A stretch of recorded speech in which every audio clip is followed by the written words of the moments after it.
Now at noon, a Gresham police officer indicted on more than 50 counts of sexual conduct with a minor faces a judge.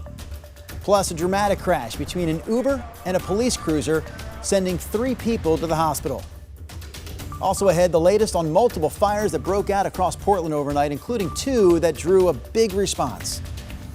And later, why Portland's mayor is adjusting the city's DEI policies.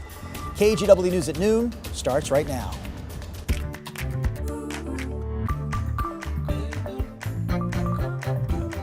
Thank you for joining us. I'm Drew Carney. Our top story here at noon, a Gresham police officer in court today indicted on more than 50 charges of sexual misconduct with an underage girl. KGW's Thomas Schultz was inside the courtroom for this morning's arraignment. In court this morning, Gresham police officer Hector Carranza stared vacantly ahead, saying nothing to the judge in his first court hearing since being arrested Thursday afternoon. Carranza is accused of rape, sex abuse, and using a child in a display of sexually explicit conduct, among other charges. He's been with the Gresham Police Department since 2014 and is now on leave. His own police department began investigating Carranza after receiving a complaint last year. Now, he's got a rap sheet of charges against him.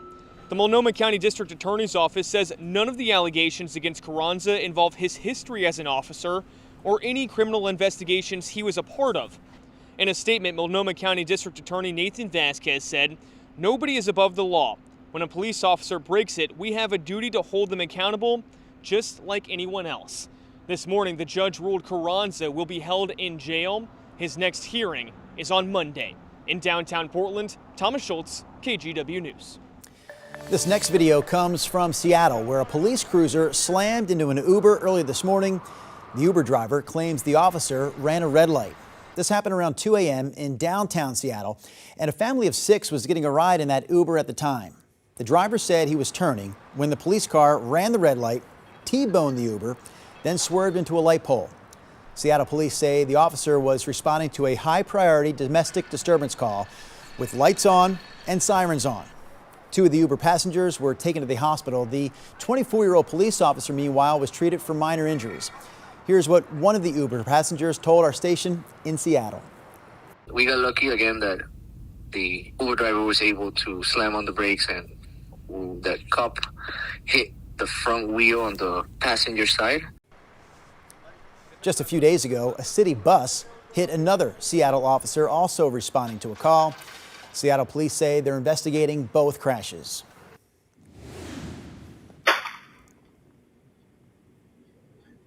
All right, take a look at this video now. It shows someone breaking into the enclosures at the Bird Alliance of Oregon's Wildlife Care Center in Northwest Portland. The Alliance says it happened early Thursday morning, just after midnight, and the intruder actually released some birds that were still in treatment. They believe at least one of those birds was killed after getting released, likely by a predator. The suspect is accused of damaging the enclosures and throwing around supplies. Anyone with information should contact Portland Police. All right, we're going to take a quick break from our news headlines here for a look at today's weather. The newest member of our weather team, Corey Johnson, in for Rod Hill today. What's happening there, Corey?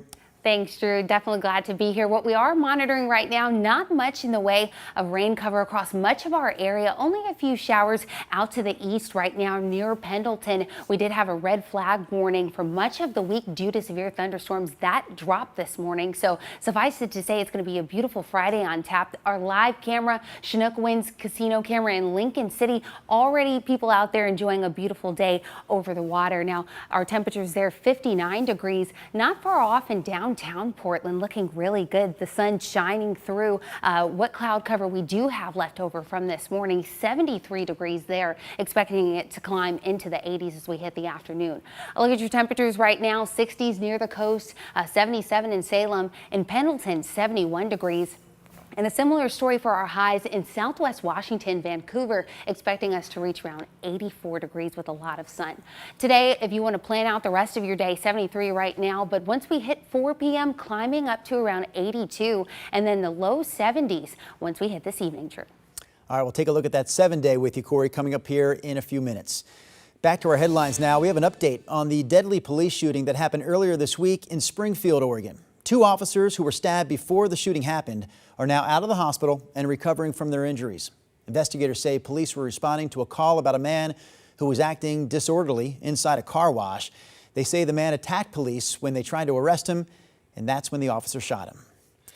The man arrested twice this week by Portland police for lighting fires around the city pleaded not guilty. Yesterday, a judge ruled that Aubrey Edwards will stay in custody as he faces 15 charges related to fires set over 2 weekends. He's also accused of setting more fires just 2 days ago, hours after getting released from jail. Investigators say he set fire to cars, garbage cans, and mattresses between North Portland and downtown. Police are asking anyone with security or doorbell video of these fires to come forward.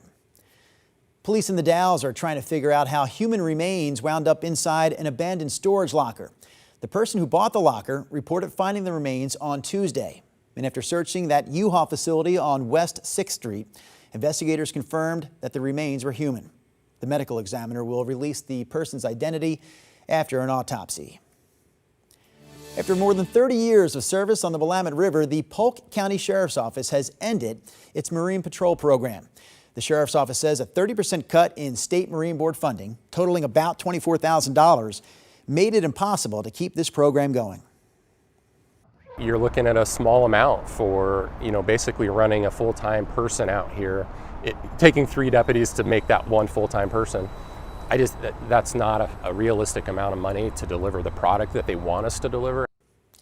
So at this point, the Marion County Sheriff's Office will take over patrols, but keep in mind their budget was also cut, so there may not be as many patrol boats on the river as before.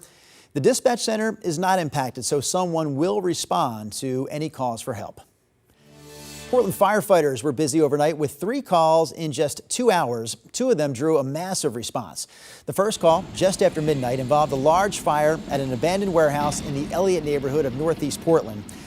Flames poured from the building. Crews had to cut through boarded up doors and windows just to get inside and knock it down. There were no injuries reported, though. While they were there, firefighters got another call about a fire in the Lentz neighborhood of Southeast Portland. A shed was on fire, with concerns about a teenager who often stays inside that shed. Crews were able to quickly put the flames out, though, and confirmed that the team was safe.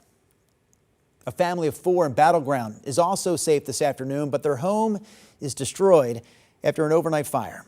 Firefighters shared these pictures of the scene. It was first called in as a Tesla on fire, but Battle Ground's fire chief says they don't think the battery ignited, and they're still investigating the cause of that house fire.